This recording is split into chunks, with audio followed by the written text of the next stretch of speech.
Appreciate you pulling up on me. Appreciate you pulling up on me real quick for an interview. How was your travel out here?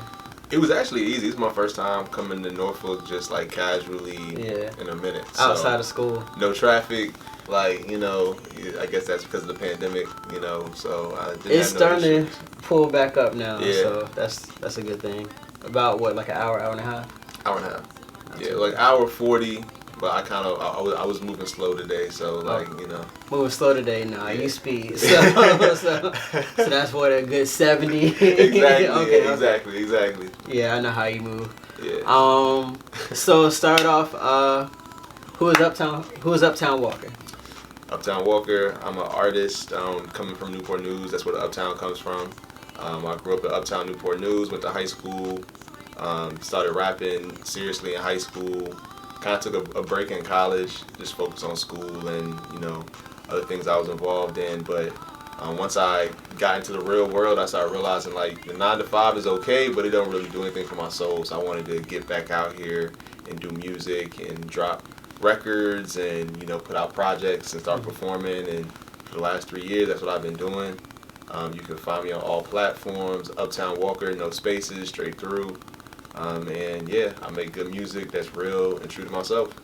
So to kind of take it back, when it comes down to like your time in college, you said that was the time that you took a break, but really that wasn't so much of a break because I was around during that time too.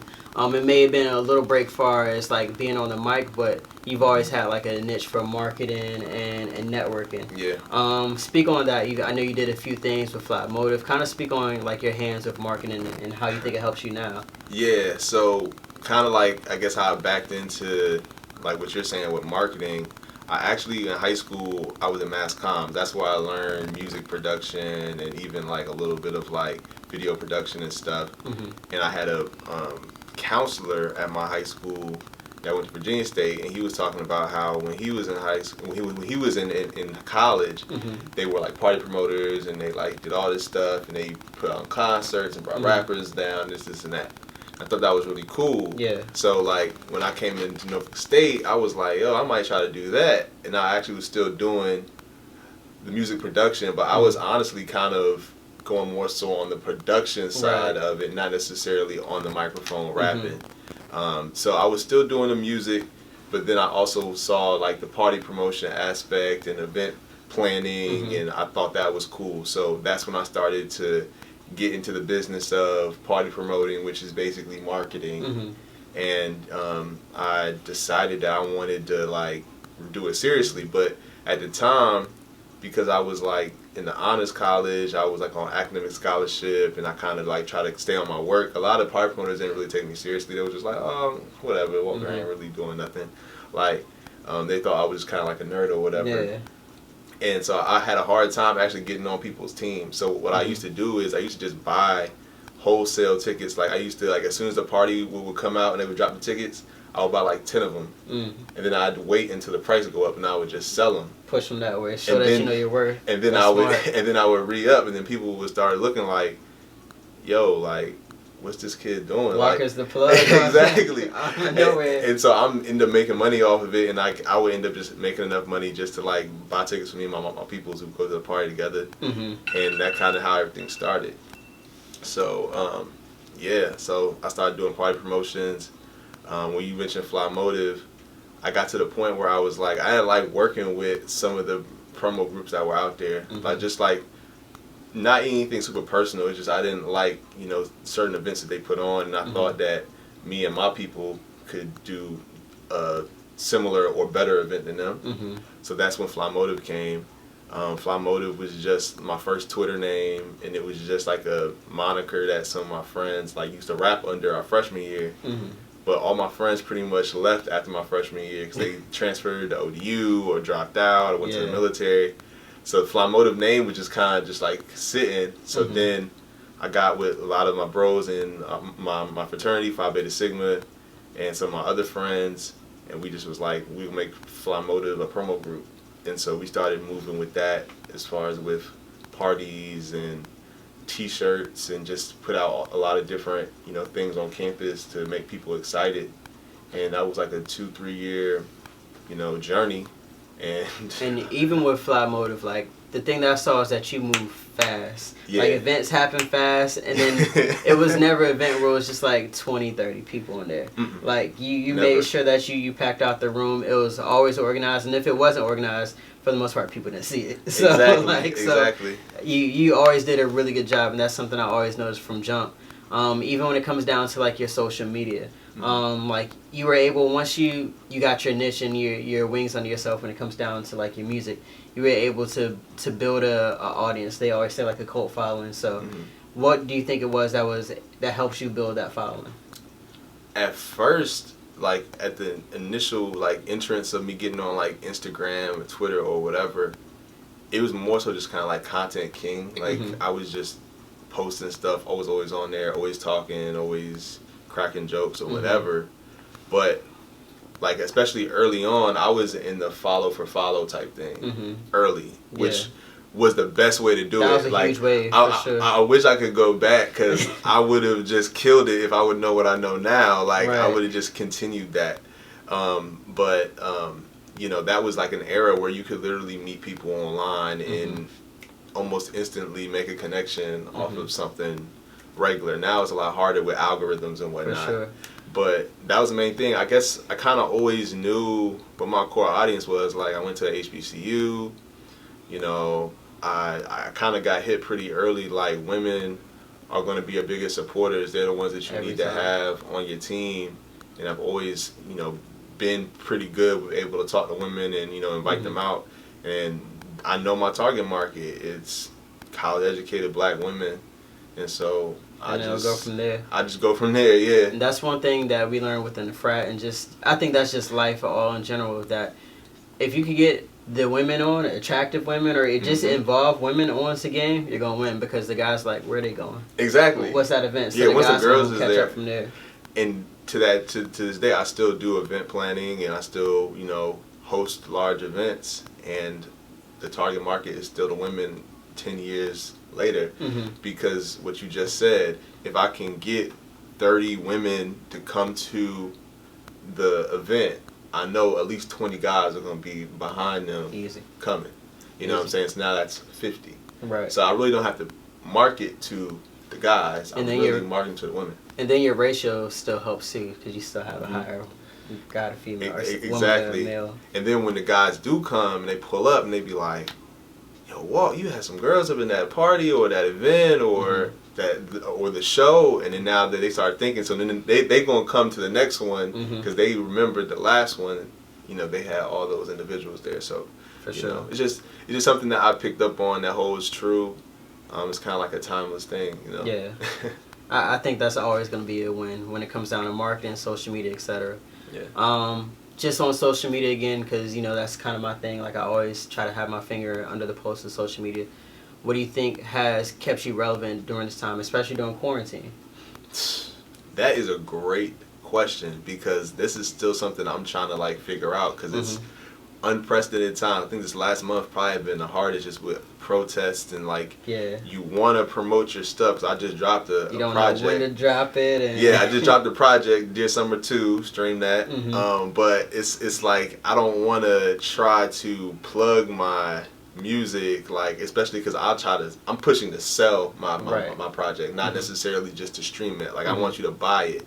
So it's like kind of insensitive in a way if the whole world's out here protesting and screaming Breonna Taylor, George Floyd, Toyin, you know, and then I'm out here, oh yeah, buy my mixtape. Like it's tricky. Yeah, it's definitely tricky right now. Yeah. When it comes down to your music, I always noticed that you had one thing I liked as well, at least as far as your marketing already, just right there before they even listen to it. You kind of have like a Nipsey type of way of moving around, as far as like, okay, well, I'm gonna make sure that I get these sales out of it.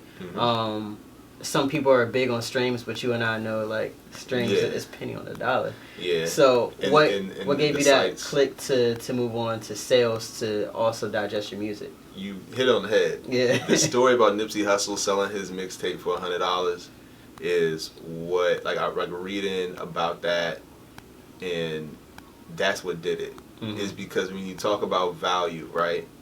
What's the value of yourself, of your music? So I did an experiment with my first album, In Too Deep album. I sold it for $1.50 on Bandcamp. But Bandcamp allows people to pay more if they like to. Right. So I did it. I was like in the mindset of, okay, I'm gonna sell it for $1.50 to see who actually buys it. It's not about how much money gets from it. Right. It's who will actually spend $1 on me. Who cares about me and my music enough to spend $1 on it. Social proof right there. Exactly.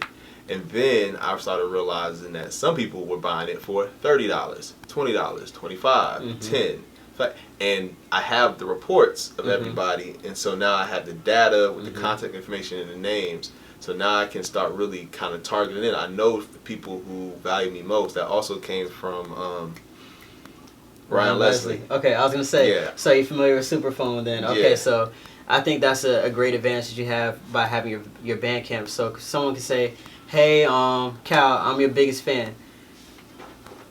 Yeah, actually not. You're my seventh biggest fan, but I definitely appreciate you. Yeah. And then I think data is the biggest thing. Like, or not even think, I know data is the biggest thing. That's why Facebook does so well, is because we give all of our information to them. That's how come if someone does an ad, you know if you're going for a black male from age 25 to 30, or whatever the case may be. So I think having your data is so much more powerful. Yeah. Even when it comes down to like Instagram, going back to social media. Whereas if you were to pitch something to a certain group, well, I know I have 200 followers, but out of my 200 followers, 100 people buy from me. Yeah. Because a lot of people may have 1,300, 1,500, 13,000, and not even that. Yeah, so, not even that. Yeah. So that's a big thing. I know there's something that you and I both noticed where Wise Bro had 15,000 followers and he got 7 likes. Yeah, you know what I'm saying? Yeah, like so did you buy the followers, or are your people really engaged to what you're putting out as well? Or are those followers 10 years old and people don't even be on IG no more? Right. It's like TikTok. Speaking of that, what other platforms are you on?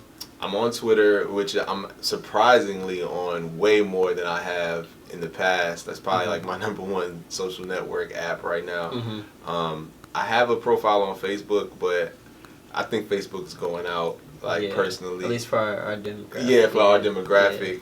And then I do have a TikTok, but I have not cracked the code on TikTok. I don't feel like TikTok was particularly made for me, but I know I gotta actually get on it. TikTok's a wave, and me being the social guy, I haven't even downloaded the app, but I know that if you crack the code in TikTok, it's game over. I know people who have done it, and their content is very similar content they put on Instagram, similar content they put on Twitter, like they have podcasts and stuff.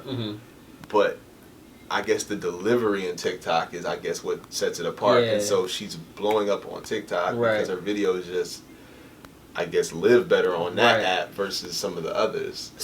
So I'm the same. I say right now, my favorite's still Instagram, but Twitter's really creeping up again. It is. Twitter's you could talk whatever. You could talk, dropping some promotion, and it's organic still. And you got the threads. I think that's where it's at. And I think one thing that just media talk that Twitter you could do is you could jump in a conversation, you could retweet that, and then honestly, if you do the right post, that thing could blow up. It can. So speaking of that, I forgot his name.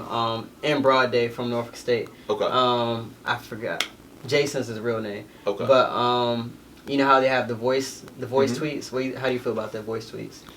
I haven't actually done it yet. I've observed, and now I know what you're talking about because a bunch of girls were retweeting it and sending it in group chats and stuff. So I haven't actually done it yet. So they like the voice memos? Just like that. Oh, wow, okay. So here's what the thing is so crazy about it. He's got I could say, I'm probably wrong about his number, so no offense on your number, bro. But he probably, let's say he has 1,500 followers, whatever. He did it when it first dropped and dropped the Tevin Campbell song on it. Okay. Can we talk? He did that and then say, hey, what's up? This is in Broad Day. You reach my DM, blah, blah, blah, blah, blah. And it blew up. That's cool. Right now it's got over 1.5 million listens on it since Friday when it dropped. That's Twitter crazy. reposted it, Twitter, the actual million? Twitter account reposted it. Did his followers jump after that?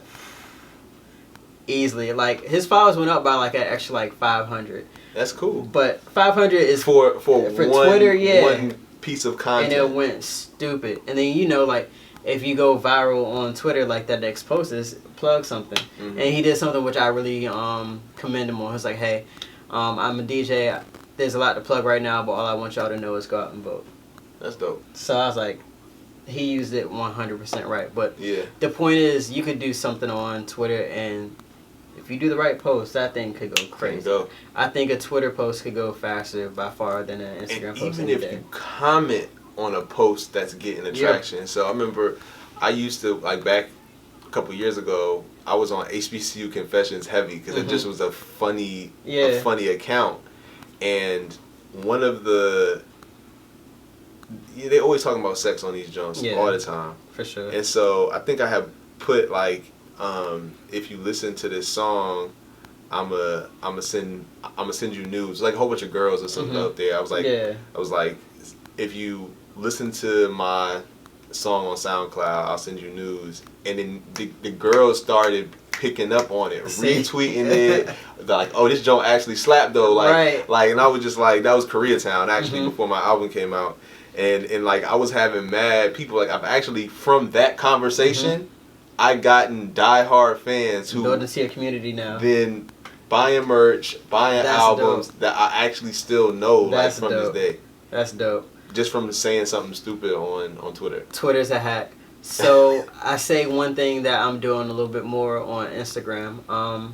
Go to pages that you may follow or pages that will have your demographic in there. Comment in there. Yeah. Kind of be that guy to be the first or in the know, help somebody out, because a lot of times celebs, they're not going to reply but so much. Yeah. So if they're doing something in the background and somebody comments, what song is that? You be the guy to say what song that is, or you be the guy to give some commentary onto it. You don't always have to be like, hey, download my song, or, you know, the people are like, I got graphics, hit me up for graphics, that type thing. But if you could tastefully reply in there, your algorithm will move from there, and do it on a few different pages. Like, I'm sure you see, like, on, like, I'm not going to say a certain page, but if you go on certain pages, you'll see, like, dang, this person's already seen it. This person already seen it on this page. It's because they kind of built themselves up within the algorithm. So be that guy that jumps in the conversation. It helps for sure.